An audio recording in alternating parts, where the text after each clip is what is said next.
Hi friends, welcome to మన ఇంటి వంటలు. ఈరోజు నేను చూపించబోయే రెసిపీ ఇన్స్టెంట్ గులాబ్ జామున్ అండి.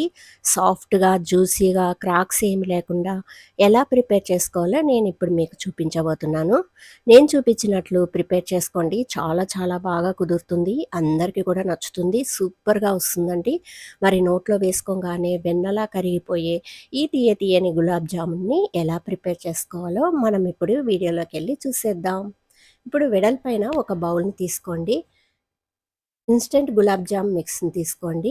నేను ఆశీర్వాద్ తీసుకున్నాను, ఏదైనా తీసుకోవచ్చండి. ఇలా పిండిని మొత్తం బౌల్లోకి వేసుకోండి. ఈ విధంగా వేసుకున్నాక దీంట్లో ఏమైనా ఉండలు ఉన్నాయేమో వాటిని కొంచెం మెదుపుకోండి. ఇప్పుడు కాచి చల్లార్చిన పాలని కొంచెం కొంచెం పోసుకుంటూ పిండి ముద్దలా తయారు చేసుకోవాలి.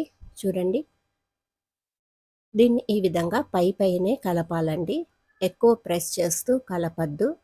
మనకి సాఫ్ట్గా రావండి గులాబ్ జాములు ప్రెస్ చేస్తూ కలిపితే. కొద్దిగా పాలని పోసుకుంటూ పిండి ముద్దలా తయారు చేసుకోండి. చూడండి, ఈ విధంగా పిండిని ప్రిపేర్ చేసుకోవాలి. ఈ విధంగా చేతికి అంటుతుంటే ఒక స్పూన్ ఆయిల్ వేసుకోండి, సాఫ్ట్గా వస్తుంది.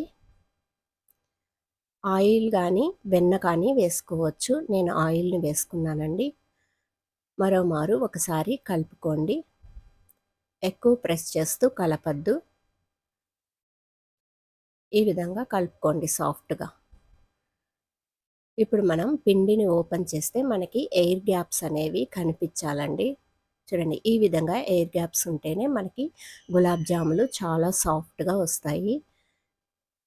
దీన్నంతని కలుపుకొని మూత పెట్టుకొని 10 నిమిషాల పాటు పక్కన పెట్టేద్దాం.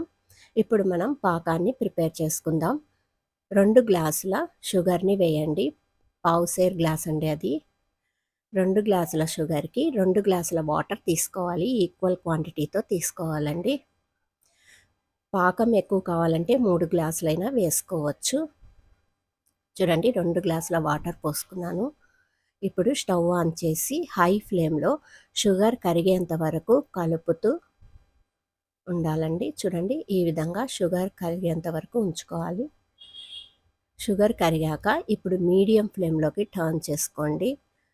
10 నిమిషాల్లో పాకం ప్రిపేర్ అయిపోతుంది. మీరు కావాలంటే 10 నిమిషాలు టైం పెట్టుకొనైనా స్టవ్ ఆఫ్ చేసుకోవచ్చు.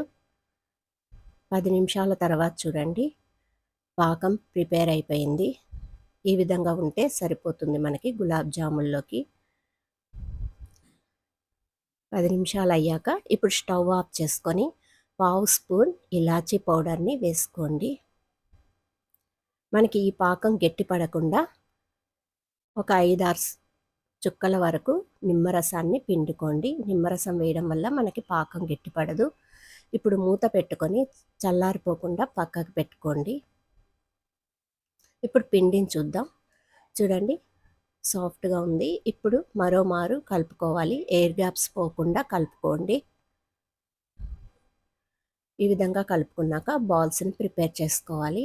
కొద్దిగా చేతికి ఆయిల్ రాసుకోండి. చిన్న చిన్న బాల్స్లా ప్రిపేర్ చేసుకోవాలి. చూడండి, అరచేతిలో ఈ విధంగా ప్రెస్ చేస్తూ క్రాక్స్ ఏమీ లేకుండా బాల్ని ప్రిపేర్ చేసుకోవాలి. చూడండి, ఇలా ఏమన్నా క్రాక్స్ వచ్చినాయంటే ఆయిల్ కొద్దిగా రాస్తే క్రాక్స్ కూడా రాకుండా ఉంటాయి.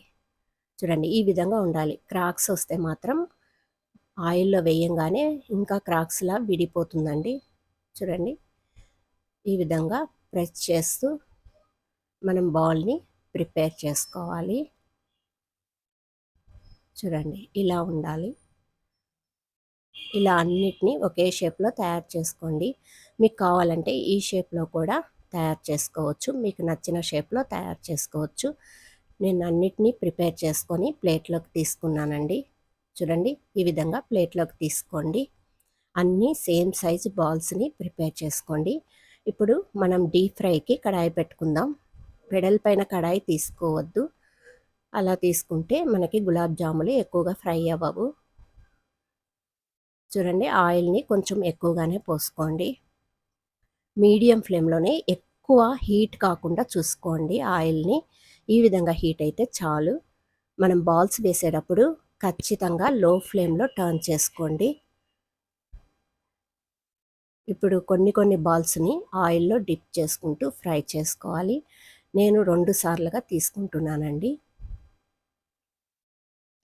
అన్నిటినీ వేసేయండి ఆయిల్లో. వెంటనే వీటిని వెనక్కి టర్న్ చేసుకోవద్దు. కాసేపు కదపకుండా అలా ఉంచేయండి. అవే నూనెలో పైకి తేలుతాయి. చూడండి, ఒక నిమిషం పాటు అలాగే ఉంచేయాలి. ఈ విధంగా పైకి వచ్చినప్పుడు మాత్రమే వీటిని రౌండ్గా తిప్పుతూ ఆయిల్లో మునిగేలా ఫ్రై చేసుకుంటూ రావాలి. ఖచ్చితంగా లో ఫ్లేమ్లోనే ఉంచుకోవాలండి. మీడియం ఫ్లేమ్లో కూడా పెట్టద్దు. చూడండి, ఈ విధంగా తిప్పుతూ ఫ్రై చేయాలి. ఇలా చేస్తేనే గులాబ్ జాములు సూపర్ సాఫ్ట్గా వస్తాయండి. గోల్డెన్ బ్రౌన్ కలర్ వచ్చేదాకా ఈ విధంగా ఫ్రై చేసుకోవాలి. ఇలా తిప్పుతూ ఫ్రై చేయండి. ఇది మాత్రం చాలా ఇంపార్టెంట్. ఇలా గోల్డెన్ బ్రౌన్ కలర్ వచ్చాక వీటన్నిటిని ఒక ప్లేట్లోకి తీసుకుందాం. ఇప్పుడు మరోమారు వేసుకుంటున్నానండి. ఇవి ఫ్రై అయ్యే లోపల మనం పాకంలో ముందు తీసిన గులాబ్ జాముల్ని వేసుకుందాం. మూత తీసి చూద్దాం. ఈ పాకం కొంచెం గోరువెచ్చగా ఉండాలండి. పూర్తిగా చల్లారితే కొంచెం వేడి చేసుకోండి. గోరువెచ్చగా ఉన్నప్పుడు మాత్రమే ఈ గులాబ్ జాములన్నిటినీ వేసేద్దాం. ఇప్పుడు మూత పెట్టి పక్కన పెట్టేద్దాం. ఇప్పుడు ఇవి కూడా ఫ్రై అవుతున్నాయండి. వీటిని కూడా చిన్నగా తిప్పుతూ ఇలా ఫ్రై చేసుకోవాలి. లో ఫ్లేమ్లోనే పెట్టుకోవాలండి. ఒక 3-4 మినిట్స్ పడుతుంది ఇవి ఫ్రై అవ్వాలంటే. గోల్డెన్ బ్రౌన్ కలర్ వచ్చేదాకా వీటిని కూడా ఫ్రై చేసుకొని మనం ప్లేట్లోకి తీసేసుకుందాం. చాలా చాలా బాగుంటుందండి గులాబ్ జాముల్ని ఇలా ప్రిపేర్ చేసుకోండి. సాఫ్ట్గా చాలా బాగా కుదురుతుంది. వీటన్నిటిని కూడా ప్లేట్లోకి తీసేసుకుందాం. వీటిని కూడా మనం పాకంలో వేసేద్దాం.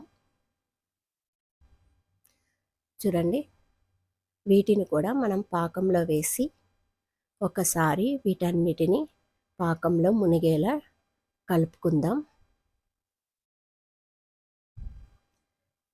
ఇలా కలుపుకున్నాక మూత పెట్టి 2 నుంచి 3 గంటల పాటు నానాలండి. మినిమం 1 అవర్ నానాలి. చూడండి, 2 గంటల తర్వాత గులాబ్ జాములు రెడీ అయిపోయినాయండి. సూపర్ టేస్ట్గా, జ్యూసీగా, సాఫ్ట్గా ఎలా తయారైనాయో చూడండి, ఎంత బాగున్నాయో. ఇలా పట్టుకుంటేనే వెన్నలా ఎంత మృదువుగా ఉన్నాయో చూడండి.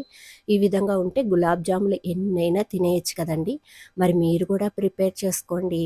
ఎలా వచ్చిందో కామెంట్ చేయండి. మీకు ఈ వీడియో నచ్చినట్లయితే లైక్ చేయండి, షేర్ చేయండి, తప్పకుండా సబ్స్క్రైబ్ చేసుకోండి. Thank you for watching this.